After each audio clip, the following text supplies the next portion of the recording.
Con un fraternal saludo, como siempre, les da la bienvenida a nuestro programa Golpe a Golpe, Verso a Verso, su amigo José Manuel Marmolejo Delgado, en esta gran estación, OMV Radio, desde Ecatepec de Morelos, Estado de México.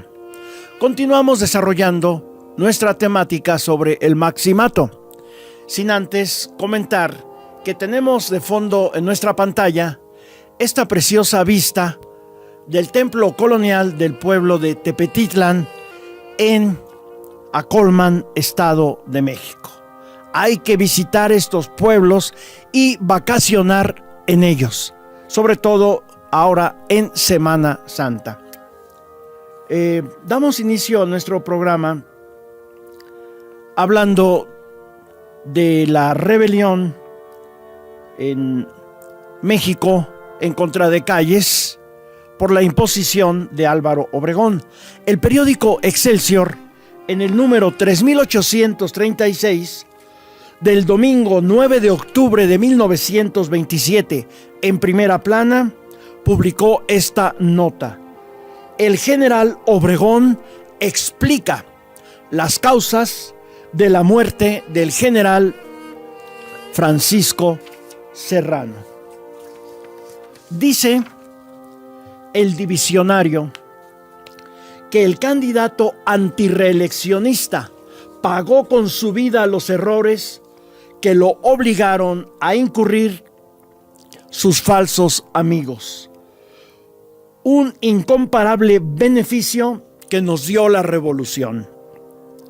Según el general Obregón, se ha hecho imposible el triunfo de toda asonada militar como factor decisivo de nuestras luchas políticas.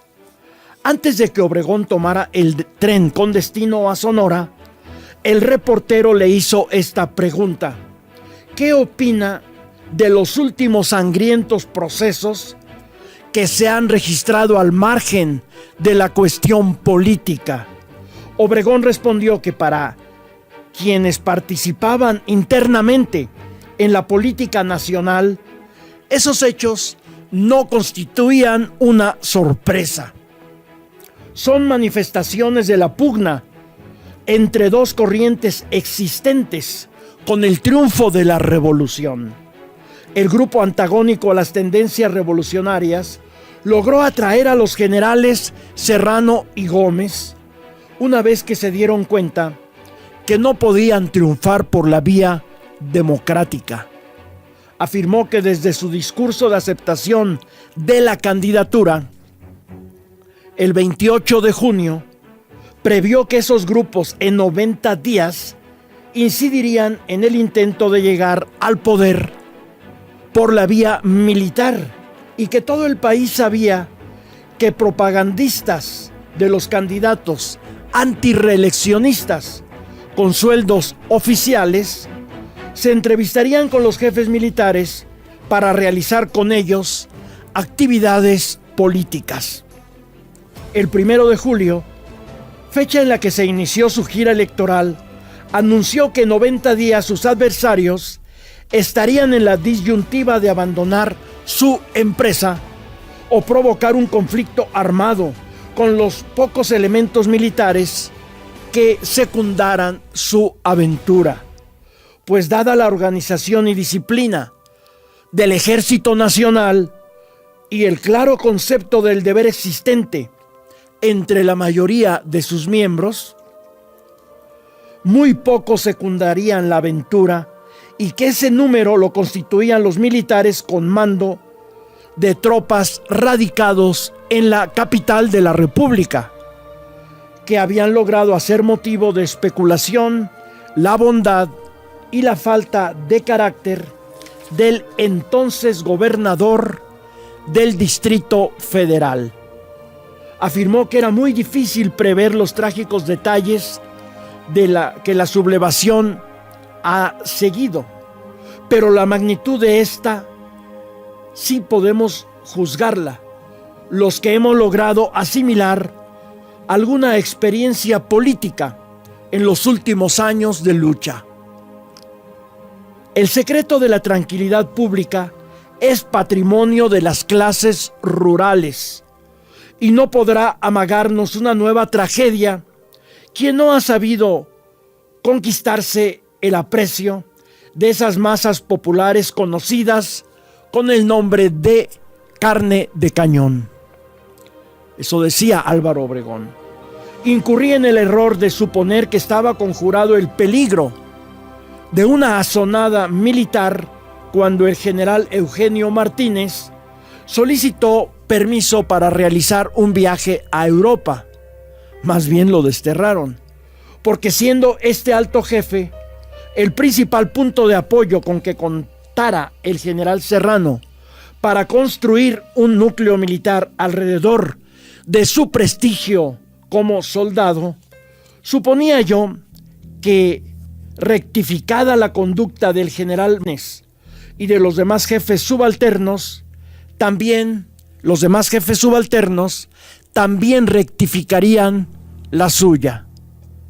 En relación al general Gómez, no había ningún peligro de que lograra agrupar alrededor de su personalidad ningún núcleo significativo de miembros del ejército.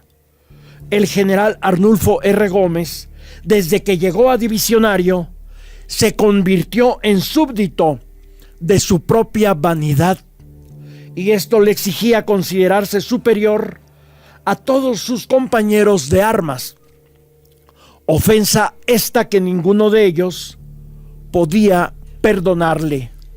El general Serrano pagó con su vida los errores que lo obligaron a incurrir sus falsos amigos, que plantearon el problema de la sucesión presidencial dentro de una regla de tres simple. Si la bondad del general Serrano en el gobierno del Distrito Federal nos produce tanto, ¿cuánto nos producirá en la presidencia de la República?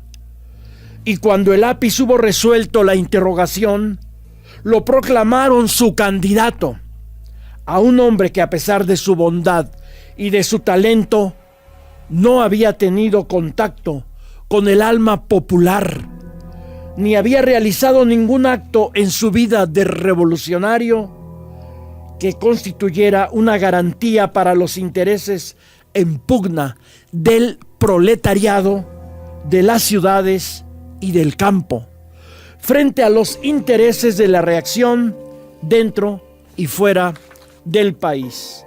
El gobierno que preside el señor general Calles ha tenido una oportunidad elocuente para demostrarle al mundo que su política merece la sanción del país, cuando al iniciarse la asonada militar, la nación entera, con muy raras excepciones, condenó el movimiento y protestó al señor presidente de la República su adhesión y su resolución de apoyar con las armas en la mano, si era necesario, a las instituciones que él representa y que en forma tan airosa ha sabido interpretar y defender. Si el movimiento político iniciado por Serrano y Gómez hubiera encontrado eco en la conciencia pública, el movimiento armado por ellos iniciado no habría tenido el aspecto de una asonada militar circunscrita a una media docena de malos jefes, a quienes no secundaron ni sus propios subalternos, y muchos brotes de rebelión habrían surgido en forma espontánea entre los elementos civiles en las ciudades y en los campos. Ahora la nación podrá convencerse de que la revolución, entre sus grandes frutos, nos ha traído el incomparable beneficio de hacer imposible el triunfo de toda asonada militar como factor decisivo de las luchas políticas, y que en estas contiendas democráticas, para el bien de la patria y para orgullo de la misma revolución, el fallo corresponderá exclusivamente a la opinión pública. Concluyó Álvaro Obregón. México, Distrito Federal, octubre 8 de 1927. Firmado Álvaro Obregón. En esta entrevista, Obregón citó el discurso que pronunció en Río Verde, San Luis Potosí, y que compone el texto aquí transcrito. A partir de su expresión, el secreto de la tranquilidad pública es patrimonio de las clases rurales. Otra nota del periódico Excelsior es la siguiente: sacerdotes católicos que se vuelven locos. Ciudad Juárez, octubre 8. El sacerdote católico Miguel García Murphy, refugiado político radicado en Fort Hancock, Texas, perdió la razón en una peluquería de esa ciudad vecina de El Paso. En dicho lugar se desvistió, por lo que fue arrestado por la policía y probablemente será internado en el hospital civil. Otro sacerdote, Rafael Quesada, perdió la razón y fue enviado a Santa Rosalía. Ya se halla un poco mejorado. Se dice que la preocupación por el conflicto religioso fue la causa de la locura de este sacerdote. Estos padres eran muy estimados aquí por sus virtudes, pues era lo que ocurría en México en 1927 con la rebelión antirreeleccionista y con la rebelión cristera y la terrible, furibunda represión del gobierno de Plutarco Elías Calles. Continuaremos hablando de esta temática en nuestro próximo programa de Golpe a Golpe, Verso a Verso, en esta gran estación OMV Radio, desde Ecatepec de Morelos, Estado de México.